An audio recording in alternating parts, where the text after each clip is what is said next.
Bien, hermanos. Vamos a hablar hoy sobre escatología. Bien. Vamos a hablar hoy de la escatología, ¿verdad? La doctrina de los últimos tiempos. La doctrina de los últimos tiempos. Y vamos a hablar de esa escatología individual. Vamos a empezar a hablar de este tema que a mucha gente no le gusta conversar, pero que es necesario. Vamos a hablar un poco de la muerte. La muerte. Tenemos que entender que la muerte es una realidad. Como cristianos debemos entender y comprender que la muerte es una realidad. Yo recuerdo que mi madre, que era una neófita, era alguien que no tenía ningún conocimiento, mi madre era analfabeta, no sabía nada, y ella decía, dentro de su ignorancia, ella decía, el que no quiera morir, que no nazca. Mi mamá también decía, dentro de todo eso que ella hablaba sobre la muerte, ella decía que lo único que uno tiene seguro en esta vida es la muerte. Ahora, eso no es para el creyente. Eso no encaja con el cristiano. Sí debemos entender que la muerte es una realidad. Por lo tanto, no debe tomarnos de sorpresa la muerte de un ser querido, la muerte de un amigo, la muerte de alguien de la calle. No estoy diciendo que si vemos a alguien morir, que tengamos la sangre fría, el corazón duro. No estoy hablando de eso. Estoy hablando de que podemos ver la muerte como algo natural. Es lo que estoy diciendo. Mi madre, recuerdo que ella nos preparó para su muerte a los hijos. Desde que yo estaba muy pequeño, mi mamá me decía, recuerda que tienes que aprender a hacer las cosas. Tienes que aprender a fregar. Tienes que aprender a suapear, tienes que aprender a lavar tu ropa, tienes que aprender a planchar, a pegar un botón, a sancochar algo por lo menos. Ella me decía, porque yo no voy a ser para semilla. En otras palabras, yo no soy eterna. Mi mamá nos preparó diciéndonos, algún día yo voy a morir. Y toda la vida mi mamá hablaba de su posible muerte. Por eso cuando mi madre murió, yo estaba en la casa y a mí no me sorprendió, me dolió bastante, me dejó un vacío enorme, pero ella nos había preparado durante toda la vida sobre la realidad y la veracidad de la muerte. Lo único que yo hice fue prepararla a ella para la vida eterna. Y le enseñamos, mi esposa, que en ese tiempo era mi novia, y yo le enseñamos que la muerte es real, pero la vida eterna para el creyente es mucho más real que la muerte. Porque Cristo dijo que los que están en él, aunque estén muertos, vivirán, porque él es la resurrección y la vida. Entonces la muerte, iniciamos diciendo que es una realidad, excepto para los creyentes vivos al momento de la venida de Cristo. ¿Recuerdan? Vamos a leer rápidamente. Alguien puede buscar segunda carta a los Corintios, capítulo 5, versículo 1 al 5. Y alguien más, por favor, puede leer Primera de Tesalonicenses, capítulo 4, versículo 15 hasta el 18. Alguien más, por favor, puede buscar Efesios 2, 1 al 2. Y alguien más, por favor, buscar Apocalipsis, capítulo 21, versículo 8. Ustedes están viendo las citas ahí, lo buscan. Quien encuentre segunda de Corintios 5, 1 al 5, abre el micrófono y lo lee. Cuando termine de leerlo, me da un espacio y luego la otra persona lee Primera de Tesalonicenses 4, 15 al 18. Y después yo le diré cuándo leer Efesios y cuándo leer Apocalipsis. Segunda de Corintios 5, 1 al 5, por favor.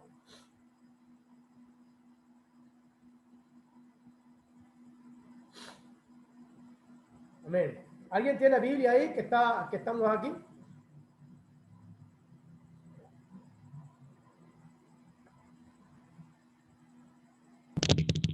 Amén. Segunda de Corintios 5. del 1 al 5, dice así la palabra del Señor.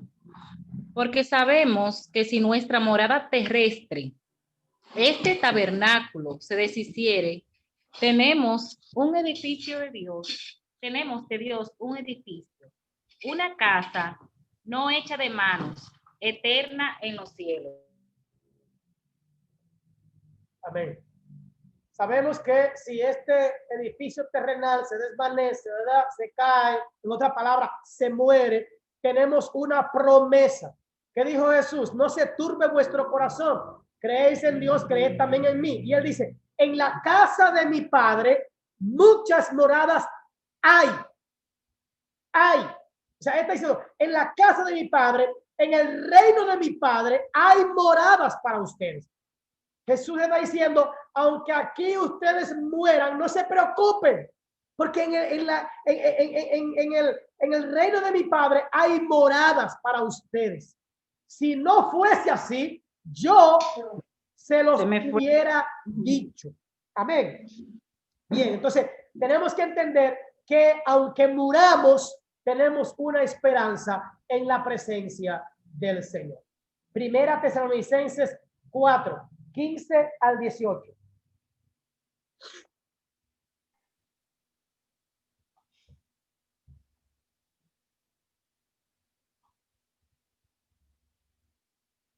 Bien, ¿alguien lee?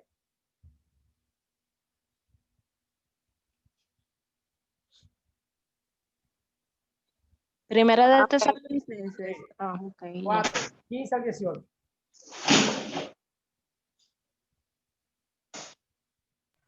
Niurka, ¿tú vas a leer? Vea.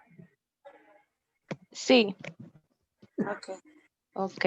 Por lo que cual os decimos esto en palabra del Señor, que nosotros que vivimos, que habremos quedado hasta hasta la venida del Señor, no procederemos a los que durmieron, porque el Señor mismo con voz de mando, con voz de arcángel y con trompeta de Dios, descenderá del cielo, y los muertos en Cristo resucitarán primero. Luego nosotros, los que vivimos, los que hayamos quedado, seremos arrebatados juntamente con ellos en las nubes para recibir al Señor en el aire, y así estaremos siempre con el Señor. Los de Tesalónica estaban preocupados y se preguntaban, ¿y qué habrá pasado con los que murieron? ¿Y qué pasará con los que mueran antes de que Cristo venga a buscar a su pueblo? Y para yo no quiero que ustedes ignoren o que ustedes no sepan o que ustedes estén preocupados por esto. Y él hace el recuento, los que murieron en Cristo, hay esperanza. Y dice que los muertos en Cristo resucitarán primero. Y él dice, luego nosotros, porque Pablo estaba esperando a Cristo Jesús de manera ferviente, seguro de que él iba a ver esa venida. Luego nosotros, los que hayamos quedado, seremos levantados juntamente con ellos en el aire. Entonces, él está hablando de esa esperanza, de la venida de Cristo. Está también hablando de la esperanza de la resurrección de los muertos y de que cuando Cristo venga, unos serán levantados a su presencia. Entonces, la muerte tiene dos naturalezas: una muerte física y una muerte espiritual. Una física, que es cuando el cuerpo ya deja de estar en esta tierra, y una muerte espiritual, ¿verdad? Efesios 2, 1 al 2 nos habla de una parte de esta muerte. Amén. Amén. Amén. Dice, y él os dio vida a vosotros cuando estabais muertos en vuestros delitos y pecados, en los cuales anduvisteis en otro tiempo, siguiendo la corriente de este mundo, conforme al príncipe de la potestad del aire, el espíritu que ahora opera en los hijos de desobediencia. Amén. Amén. Gracias. Hay una muerte física y hay una muerte espiritual, ¿verdad? O sea, ustedes están muertos espiritualmente. Habla en Efesios 2, 1 al 2. El pecado que mora en mí me mata espiritualmente. Yo digo que hay gente, hoy yo enseñaba, porque antes de esta clase, yo doy un estudio para hombres aquí en la iglesia, y yo hablaba hoy sobre la verdadera conversión, porque hay gente que tienen una conversión externa, pero no han tenido una conversión interna. Hay gente que simplemente vienen a la iglesia, han dejado aretes, han dejado pantalones, han dejado de pelarse raro, de hacerse raya, otros han dejado de ir a fiestas, de decir malas palabras, pero realmente no se han convertido desde adentro, porque cuando no están cerca de la gente que le conoce, de los que pueden señalarle, juzgarle, a condenarle humanamente hablando, cuando están en otro sitio son ellos mismos y vuelven otra vez a su vieja naturaleza. Mientras que Joel dice que lo que tenemos que rasgar es el corazón, no el vestido.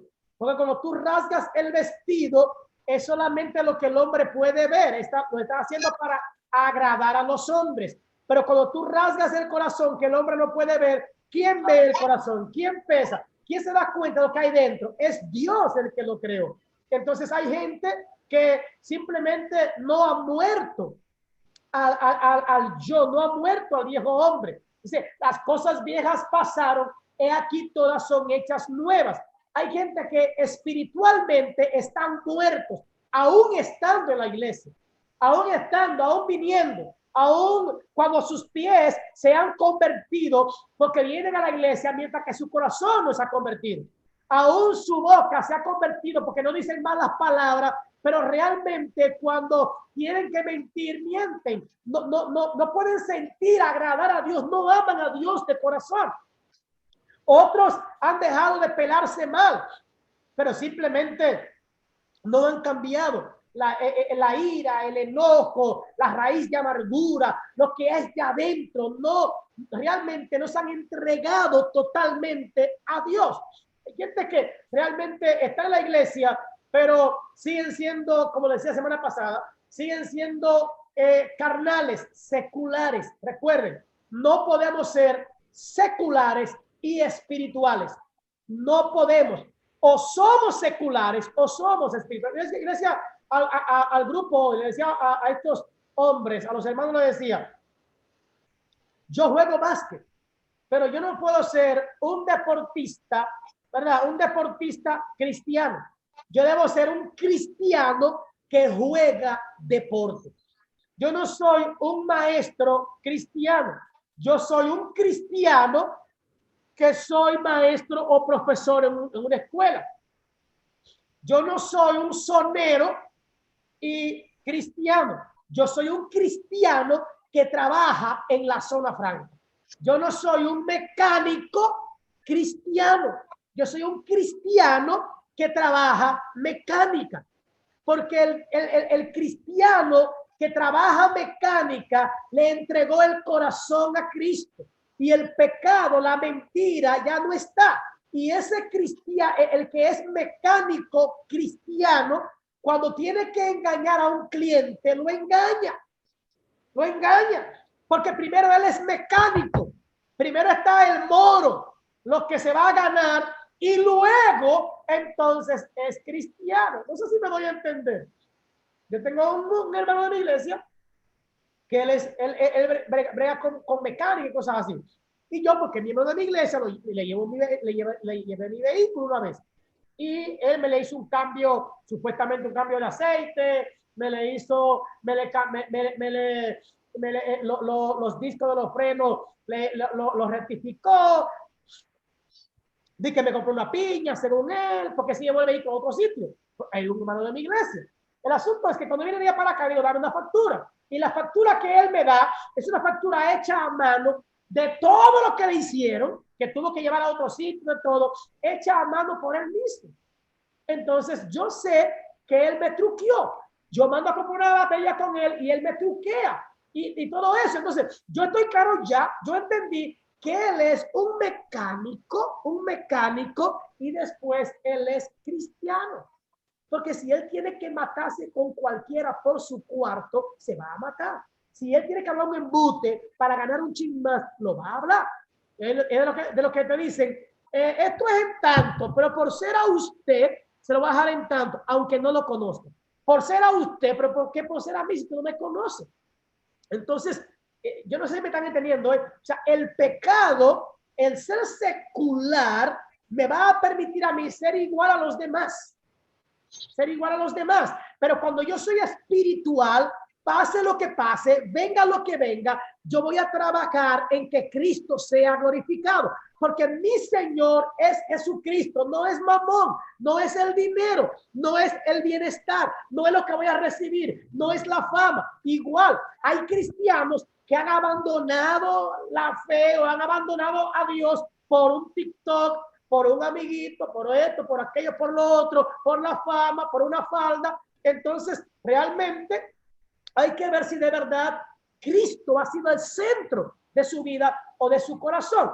Van a la iglesia, oyen buenos mensajes, cantan canciones evangélicas, en su radio oyen música cristiana, pero realmente su corazón está lejos de Dios. Han rasgado la vestidura, pero no han nacido de nuevo. Han rasgado la vestidura, pero no han rasgado el corazón. ¿Entiendes? Son seculares y se están guiando de cristianos, pero son seculares, hermano. Repito, Spurgeon dijo, no se puede ser secular y espiritual. De una misma llave no puede salir agua fría y agua caliente. No puede. O sale fría o sale caliente, o en su defecto sale tibia. Sale tibia, pero no puede salir de las dos de igual manera. Amén. Entonces, o sea, de una misma también, de un mismo cubo de aquí, si yo le pongo una llavecita de esto aquí, yo no puedo esperar que de ahí salga agua dulce y agua salada al mismo tiempo. Lo que tiene dentro es lo que va a salir. Si tengo agua salada, eso va a salir. Si le eché agua dulce, eso va a salir. Igual, si Cristo está en mi corazón, el pecado no puede hallar cabida en mí. Lo que la Biblia dice es, y si alguno pecare, y si alguno es que el pecado debe ser una casualidad, no una práctica continua en la vida del cristiano. ¿Ven? Entonces, la muerte física y la muerte espiritual. El pecado me mata espiritualmente, me mata. No puedo ser luz y tiniebla al mismo tiempo. No hay unidad entre estas cosas. Apocalipsis 2, Apocalipsis 21:8, por favor. Amén. Ven. Sí, Apocalipsis 21:8 dice de la siguiente manera. Pero los cobardes e incrédulos, los abominables y homicidas, los fornicarios y hechiceros, los idólatras y todos los mentirosos tendrán su parte en el lago que arde con fuego y azufre, que es la muerte segunda. Amén. Amén. Ahí está hablando, ¿verdad? De un grupo de gente que irá a la muerte segunda, porque la muerte primera es, ya usted sabe, ¿la? Cuando vayamos ya al infierno, bueno, cuando vayamos no, cuando vayan lo que sea, yo no lo vaya, espero yo que no, pero vayan al infierno y todo. Entonces, ahí habla de un grupo de personas que ya, ¿verdad? La Biblia lo dice que han de morir, y eso habla de la muerte eterna. Apocalipsis 21:8 habla de la muerte eterna, y es esa muerte de aquellos que se van sin Cristo Jesús. Por eso dice la Biblia, muchos me llamarán Señor, Señor, en tu nombre hicimos aquí, hicimos allí, oramos, procedimos y sanaron, cantamos, predicamos, tocamos, estábamos en todas, Señor. Y tú nunca lo hiciste para mí. Lo que tú hacías no era interno, no era de corazón. Tú no lo hacías de verdad, tú lo hacías porque me amabas, tú lo hacías por ti mismo. Tú lo hacías para brillar. Tú no ponías un texto bíblico, tú no ponías un devocional en Facebook para bendecir gente, sino para que te dieran like, para que lo compartieran. No era para glorificarme a mí ni para que la gente se salve. Hermano, Dios conoce las intenciones del corazón. Yo puedo engañar a quien sea, pero yo no puedo engañar a Dios. La intención, por eso es que la intención de mi ropa la conoce la gente y la puede juzgar la gente. La intención de este candado lo puede conocer la mujer mía, que fue la que me dijo que me lo dejara. La intención de una pelada lo puede conocer la gente. La intención de un pantalón ceñido al cuerpo la puede conocer la gente. Pero la intención del corazón la conoce Dios. Dios, por eso él dice, de toda cosa guardada, guarda tu corazón, porque de él mana la vida, no la muerte. Entonces, tenemos que entender esa parte, hermano, de que el Señor nos llama a salvación eterna, pero también hay unos que van a morir eternamente. Yo decía hoy aquí que uno de los problemas que tenemos es que no queremos hablar del infierno, que no queremos hablar del lago de fuego y azufre. Yo entiendo que esa no debe ser la prédica insistente de la iglesia, pero hay un momento en que el líder, hay un momento en que sí hay que enseñar, hay que recordarle a la iglesia, porque la gente tiene olvidado que hay un infierno, la gente tiene olvidado que hay salvación y perdición, y la gente está cogiendo el evangelio a chercha, lo está cogiendo como light. Ahora están viendo el evangelio light, hermano, el evangelio cómodo, el evangelio muy simple, muy sencillo. No, el evangelio es el mismo, hermano. Sed santos porque yo soy santo. Ese es el evangelio de siempre, hermano. Ese es el evangelio de siempre. El evangelio de siempre es que hay salvación y hay perdición. O somos hijos de Dios o somos hijos del diablo. No hay un intermedio realmente. No lo hay. No lo hay. Entonces tenemos que hablar de eso, aunque no nos guste.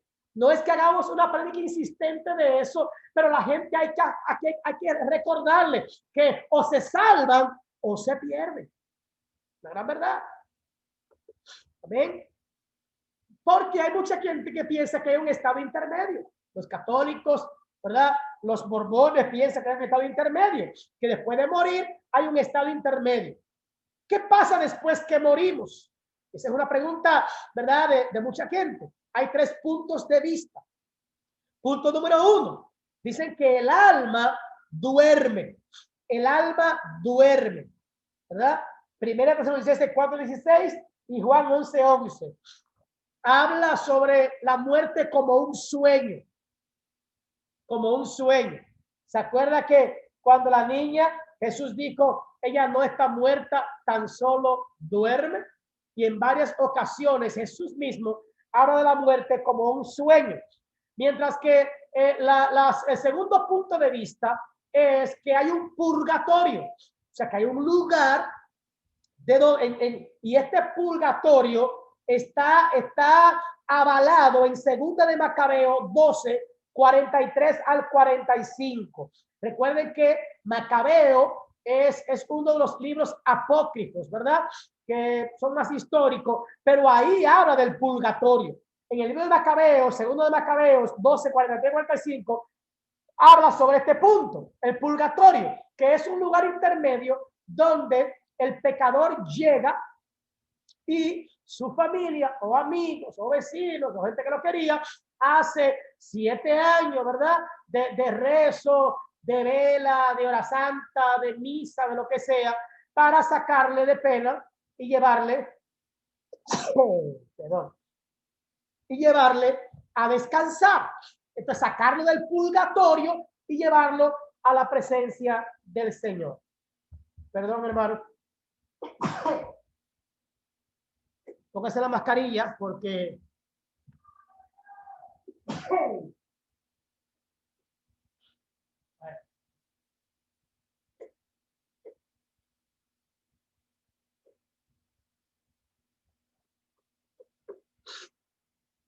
perdón, parece que en mi oficina hay mucho polvo y me está dando picuita. ¿Alguien quiere decir algo de lo que he dicho hasta ahora? ¿Alguien quiere comentar algo en lo que la pistita me deja? A ver, pastor. Ven. En cuanto a ese tema, me inquieta algo, es que yo he escuchado a algunos cristianos hablar de que en realidad sí existe una parte en que uno no irá simplemente al cielo o al infierno, sino que se quedará en un estado neutro hasta que Cristo venga. Y eso lo he escuchado de varias personas ya. Y yo digo, ¿y de dónde que ellos se basan en decir esa parte? Porque la Biblia no habla de eso. Lo que pasa es que arrastramos mucho del catolicismo, hermano. Arrastramos mucho del catolicismo. Y entonces, como que vivimos en ese mundo. Vamos a llegar a esa parte ahí ahora. Gracias, hermano. Excelente. Entonces, hablamos de un purgatorio o un lugar intermedio donde tú puedes sacar al muerto de pena y llevarlo a descansar. Claro, dentro del mismo rango del purgatorio, los mormones, el mormonismo, dice que hay un limbo. Un limbo. Que el limbo es en un lugar, usted dice, está en el limbo, o sea, ni está aquí ni estás allá, está en el medio. Entonces, el limbo, para los mormones, es un lugar también donde los muertos están esperando que su familia, por eso los mormones creen, los católicos piensan que con rezos tú puedes sacar al alma de pena y llevarlo a descansar. Pero los mormones entonces enseñan que tú puedes bautizarte en el nombre de un muerto y con ese bautismo en nombre del muerto, tú sacas a tu muerto del limbo y lo llevas entonces a la presencia de Dios. Esa es una doctrina fundamental del mormonismo para a esta gente que vienen del catolicismo y tienen una preocupación como los tesalonicenses de qué pasó con mi mamá que murió, de qué pasó con mi abuela que murió y no tenía a Cristo, porque ¿qué es lo que queremos? Que la gente nuestra se salve, pero nunca le predicamos. No, atienda a veces. O sea, yo quiero que mi mamá se salve. La pregunta es, ¿le prediqué? Yo quería que mi papá se salvara, le prediqué. Que mis hermanos no vayan al infierno, sino le estoy predicando. Que mi vecino, yo no quiero que se pierda, le estoy predicando. Que mi compañero de trabajo, a mí me encantaría que se salve, le estoy enseñando, le estoy dedicando tiempo, hermanos, los evangélicos. Somos una partida, la mayoría de egoístas.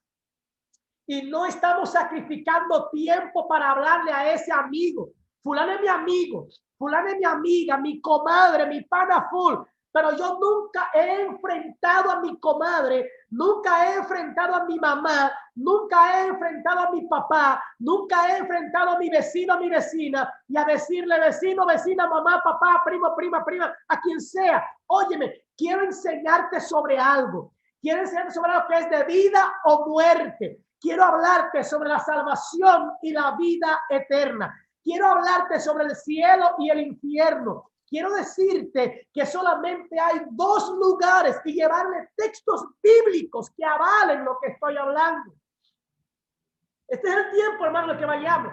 No, que a mi mamá no le gusta la religión evangélica. No le hable de religión evangélica. Háblale de la Biblia, mamá. Quiero compartir contigo la Biblia. Mami, yo quiero verte en el cielo cuando muramos y serle, aunque se enoje, aunque se sienta mal, pero que después en el infierno no diga, mi hijo me tuvo miedo y prefirió no hablarme, no enojarme, prefirió no enojarme y que yo me perdiera que enojarme y presentarme el plan de salvación. No sé si me estoy dando a entender, hermano. Nos estamos salvando solos y no estamos enfrentando con amor a la gente que nos interesa. Los mormones entonces están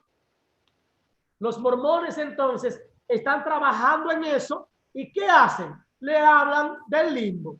Si tú vienes aquí, tu mamá murió, sí. Murió sin Cristo, sí. Ok, mira, ella no está en el infierno, ella está en el purgatorio.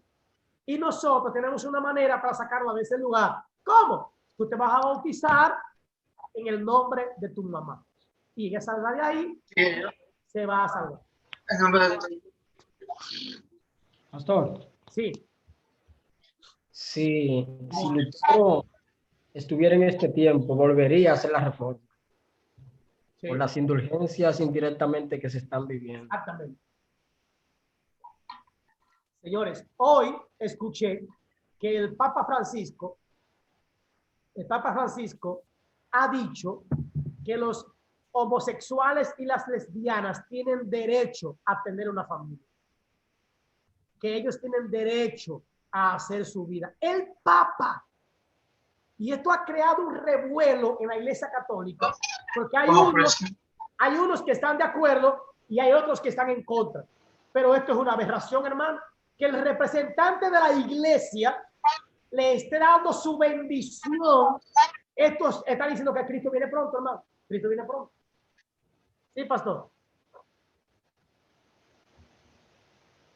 ¿Iba a decir algo, pastor? No, amado.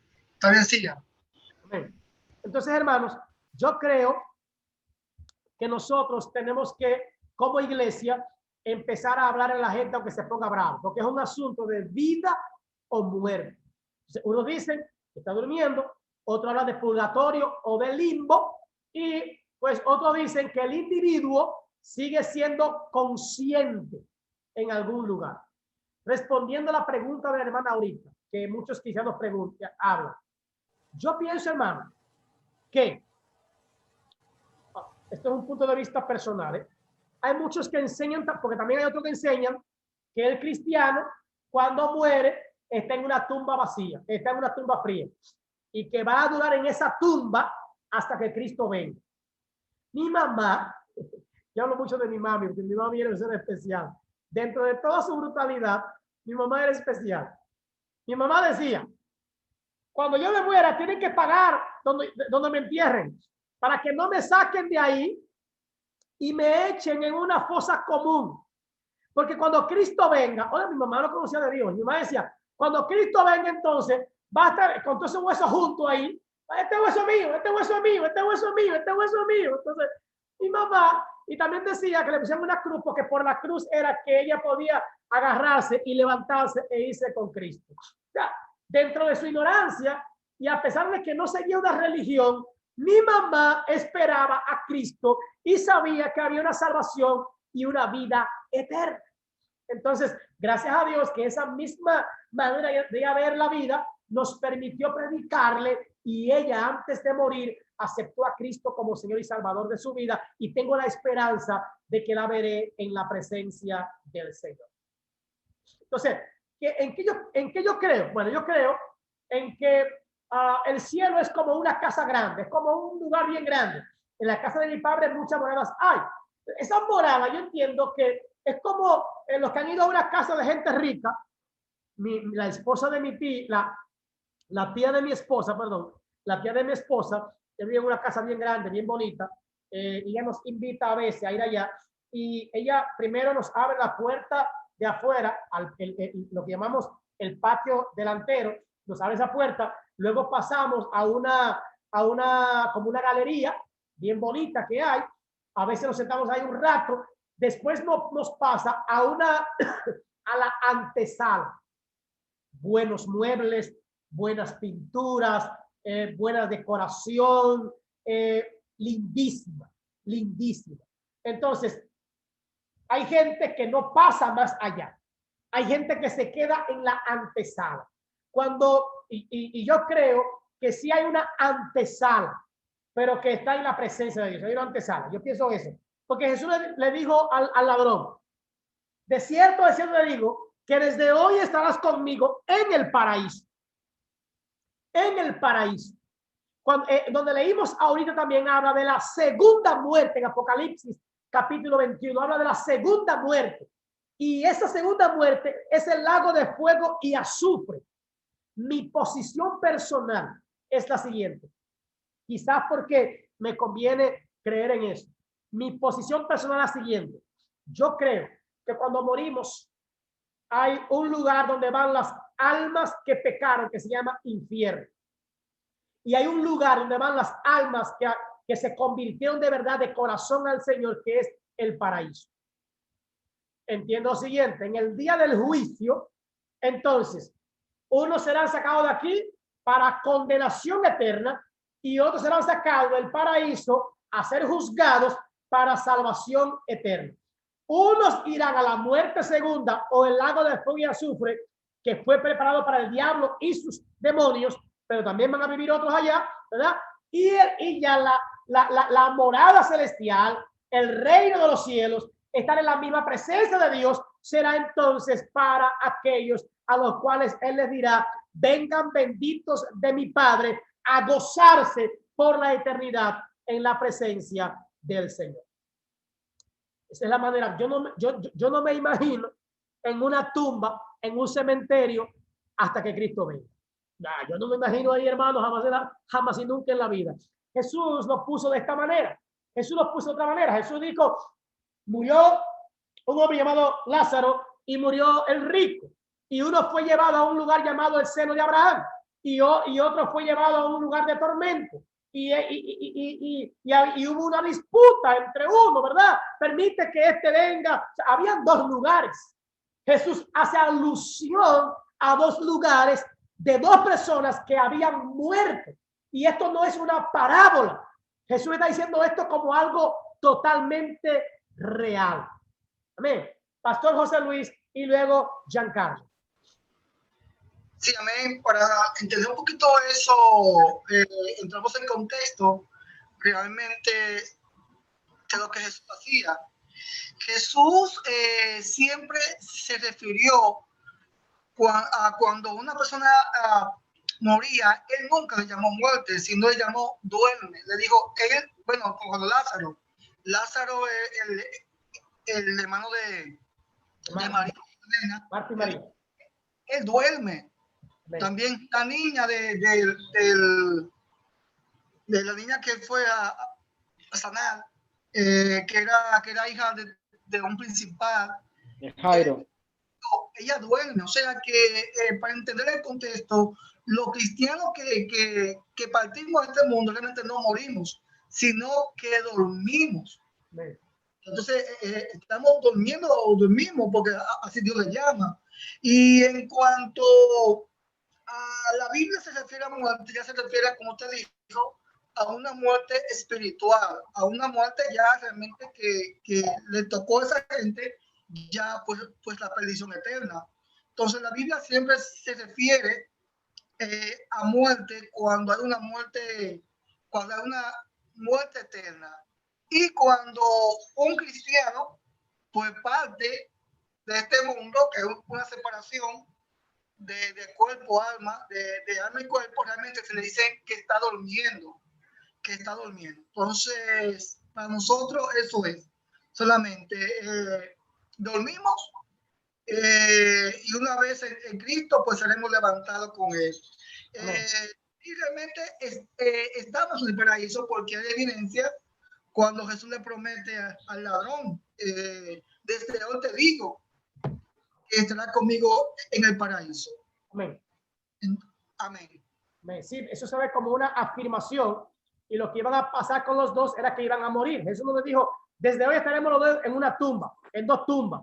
Le dice, desde hoy, al morir, tú irás conmigo al paraíso. No así con el otro ladrón.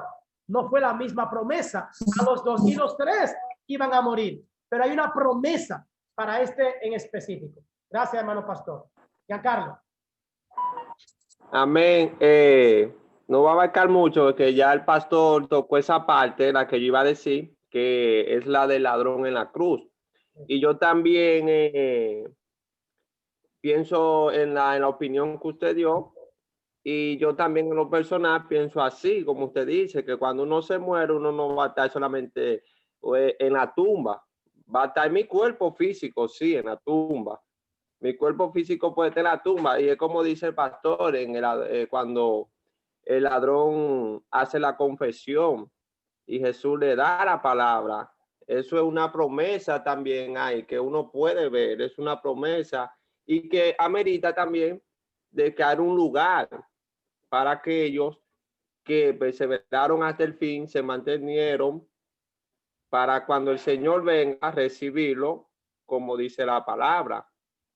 Yo creo que depende de nuestra manera de vivir, de comportarnos, depende de cómo actuemos. Entonces eso va a determinar entonces qué lugar nos va a corresponder a nosotros el día que nos toque morir.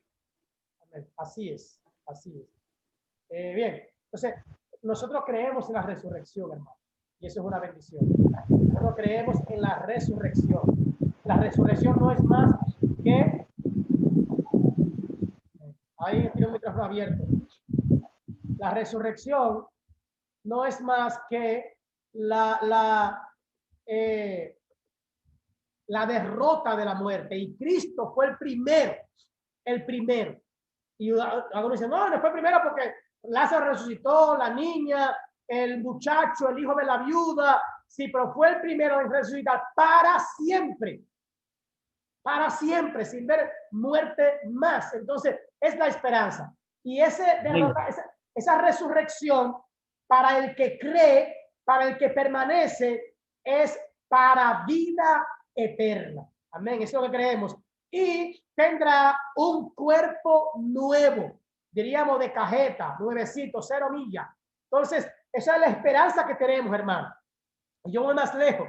Yo decía en estos días que lo que yo más aspiro es a la piedrecita blanca que me van a dar con un nombre nuevo. Porque ese de que Enélcido, ese nombre muy pesado. Yo estaba en Priceman en estos días y allá la cajera se curó conmigo, Enélcido. Y ese nombre está raro. Y cuando usted lo llama, ¿cómo usted responde? Y cuando ¿cómo usted responde a eso? Yo, óyeme, así que, pero mi mamá me decía Élido. Ah, ese va, pero el que Enélcido. Entonces yo dije, gracias a Dios que en el cielo me darán un nombre nuevo, fresquecito y mucho mejor. Amén. Entonces tendremos vida eterna y tendremos también un nombre nuevo. ¿Alguien quería hablar? ¿Alguien? ¿O la mano se le queda levantada? Pues? Pastor. No, amén, pastor. Dios les bendiga a todos. Ah, disculpe. Perdón, es Guadalupe. Dios les bendiga. Amén. Quería yo decir que esta semana, mientras yo leía la palabra del Señor, estaba leyendo el capítulo 11 del Evangelio según San Juan. Y hubo algo que impactó mi vida, porque cuando Marta le reclama al Señor, le dice, si tú hubieras estado aquí, mi hermano no hubiera muerto. Igual hizo María, pero ¿dónde está la revelación que yo he recibido a través de la palabra del Señor? Ha sido la siguiente. Ella le dijo al Señor, sí. Él le dice, si tú crees, tú verás la gloria de Dios. Y ella dijo, sí, yo sé que en el día postrero Él va a resucitar. Y Él dijo, es que yo soy la resurrección y la vida. En otras palabras, Cristo es la resurrección. Por eso es que Él resucitó a Lázaro. Él estaba allí mismo y Él es el que resucita. O sea, eso me impactó, y lo que estoy escuchando es que estamos hablando más de la muerte física que de la muerte espiritual. Hay un versículo en la Biblia que dice, despiértate tú que duermes y te alumbrará Cristo. Y Cristo mismo dice, yo soy la luz del mundo. O sea, Él es que nos da vida a nosotros. Él es la misma resurrección. Por eso es que Él le dice a María, no te digo que si tú creyeres vas a ver la gloria de Dios. ¿Por qué? Porque Él mismo dice, yo soy la resurrección. Él es la resurrección. Como la resurrección estaba ahí, Él fue capaz de resucitar a Lázaro. Amén, pastor. Gracias, hermana Guadalupe. Lo peor del caso es que le tenemos más miedo a la muerte física que a la muerte espiritual. Es lo peor que nos pueda pasar. Que la muerte física le tengamos más miedo que a morir espiritualmente. Y decíamos ahorita que el pecado es lo que nos lleva a la segunda muerte, no la muerte física, hermano. Hemos hablado mucho de la muerte espiritual, aunque no lo hemos notado así como muerte espiritual, pero si yo muero sin Cristo, la muerte física no cuenta en nada. Lo que me ha hecho perder es la muerte espiritual, no la que tuve en ese momento, sino la que viví. Como yo decía ahorita, el vivir una vida de pecado aún dentro de la iglesia me está llevando a la muerte eterna. A la muerte eterna me está llevando. Amén. Vamos a pagar un teléfono anda una cosa por ahí prendida. Bien, seguimos. Gracias, hermana Guadalupe. Seguimos. Entonces, hay creemos en esa parte, la perusia. ¿Qué es la perusia? Para la mayoría de los cristianos es el acontecimiento final. La perusia es el acontecimiento final de la historia. La segunda venida de Cristo a la tierra, hermano. A la tierra. Nosotros hablamos de esto, de la segunda venida de Cristo, ¿verdad? Una de las cosas que entendemos los cristianos es que la segunda venida de Cristo es inminente, hermano. es inminente. No, en otra palabra, no la despinta nadie. Cristo viene y en eso nosotros creemos. Es una doctrina fundamental del creyente, el saber que Cristo viene. Fue lo que Pablo dijo, que cuando Él venga, hermano, ¿verdad? Los muertos en Cristo resucitarán primero. Pablo está dando seguridad de que su venida es inminente. Su venida es absoluta.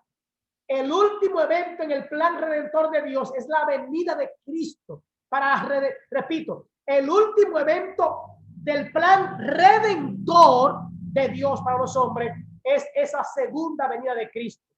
La segunda venida de Cristo es también universal. O sea, será universal. Como decimos, todo ojo le verá. Hablamos de la segunda venida. No hablo del levantamiento de la iglesia como tal.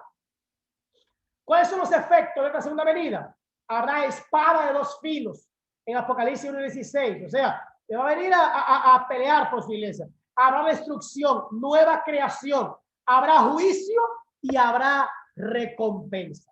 Hablamos de esa parte, ¿verdad? Y hay 4 puntos de vista sobre esto de la venida de Cristo. Hay 4 puntos de vista sobre la segunda venida de Cristo. Hay 4 posiciones de cuándo y cómo, no cuándo en cuanto a tiempo, sino cuándo en cuanto a acontecimiento. Hay un punto de vista que son los postmilenial, que es la versión postmilenial, que estos ven la segunda venida de Cristo como algo después del milenio. ¿Saben lo que es el milenio, verdad? El milenio es los 1000 años donde el Señor estará gobernando con su iglesia. Ellos dicen que la segunda venida de Cristo será después de que pase el milenio. Hay otro grupo que son los premilenialistas y ellos usan Apocalipsis 24:6. Estos dicen que Cristo viene antes del milenio. Primero viene Cristo y después es el milenio. Ellos dicen que hay con la venida de Cristo hay un cataclismo, o sea, hay un acontecimiento cataclísmico en el mundo, en el planeta. Dicen también que habrá un reinado terrenal de Cristo, ¿verdad? Y dicen también que hay un rol para la nación de Israel con la venida de Cristo. Hay otro grupo que son amilenialistas, que están en contra del milenio. Ellos dicen, o en otra palabra dicen, que hay una segunda venida inmediatamente seguido por el juicio. Ya, eso es todo. Cristo viene, juicio, punto.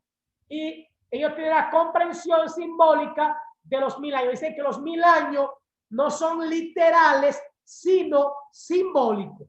Que es mentira que no son 1000 años, año por año. Y está el último punto que es el preterismo. Los del preterismo dicen que todo esto es simple historia, que esto es una historia como le cuentan a los niños que son cuentos y que nos están engañando, que son historias que desde la antigüedad se han venido contando, pero que esto realmente, esas profecías no son reales y no tienen ningún lugar en la vida del ser humano para nada. O sea, hay el preterismo, que dice que es una historia humana, ¿verdad? La perusia, que es esperando el último tiempo, la segunda venida de Cristo, y el reino, que este tiempo, ¿verdad? Los últimos días, la última hora y un momento de tensión para el creyente. ¿Ven? Las implicaciones de la escatología para el creyente. Bueno, vivimos en una época de tribulación, pero no una época de la gran tribulación.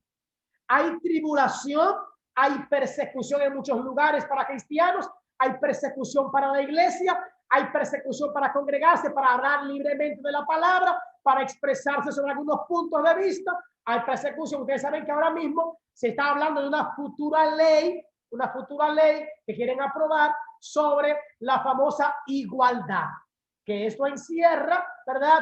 El hecho de que una mujer, encierra muchos puntos. El hecho de que una mujer, si desea abortar, puede abortar. El hecho de que un homosexual puede casarse con otro hombre, que una lesbiana puede casarse con una mujer. El hecho de que tú no puedes hablar mal de ese tipo de gente en un púlpito o en una enseñanza, y si tú mencionas de ellos por mal, tú puedes caer preso, puedes tener años de cárcel o pagar fianza. Entonces, todo esto se está trabajando y esto no es más que tribulación para la iglesia, no así la gran tribulación. Entonces, ¿qué encierra la escatología? Una esperanza para el cristiano en cuanto a que Cristo viene por su pueblo y nos sacará de todo esto. Estamos llamados a estar firmes en el Señor. ¿Qué dice la Biblia? Bienaventurados aquellos a los cuales cuando el Señor venga los encuentre haciendo así. ¿Haciendo qué? La voluntad de Dios y perseverando en él. Y al final, recordar lo que decía ahorita. Tenemos que hablar de la santidad de Dios. Estamos llamados a ser santos.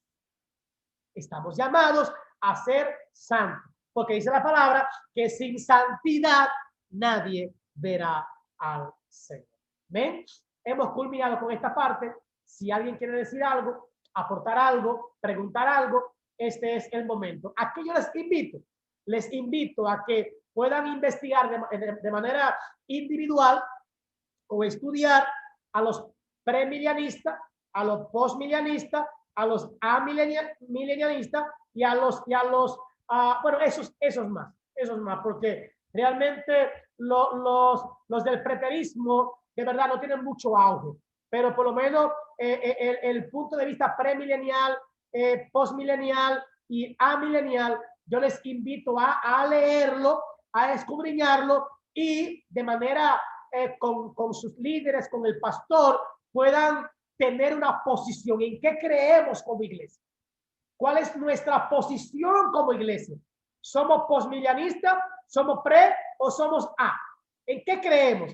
Porque en base a eso será la manera en la que esperemos a Cristo Jesús en su segunda venida para irnos con él. ¿Amén? ¿Alguna pregunta? ¿Algo que decir? ¿Algo que aportar? Este es el momento. Amén, pastor. Amén.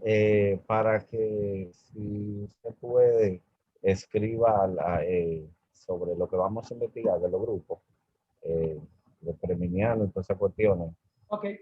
para el grupo, por favor, para ya uno poder investigar tranquilito. Está bien. Gracias.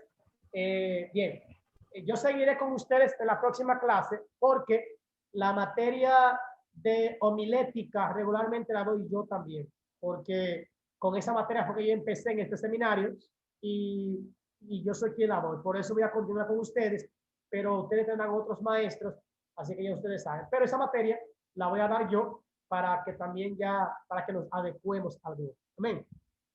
Oramos al Señor por este tiempo y por ustedes. Amén. Los que todavía no han dicho su nombre en la iglesia, pues los invito, ¿verdad?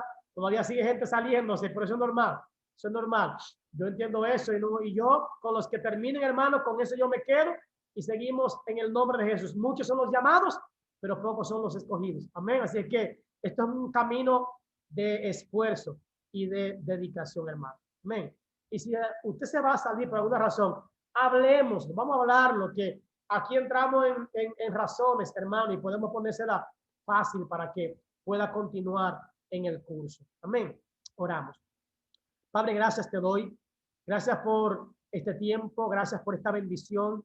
Gracias por este privilegio que nos da, Señor, de poder conocer más de tu palabra.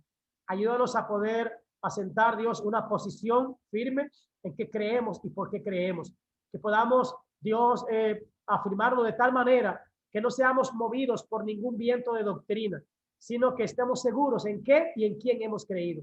Que tú nos afirmes, que tú afiances nuestra fe y que, Señor, tú nos ayudes a esperarte con ansias, a esperarte preparados a esperarte, Señor, con una vida digna, íntegra y luchando por tener una vida santa en Cristo Jesús.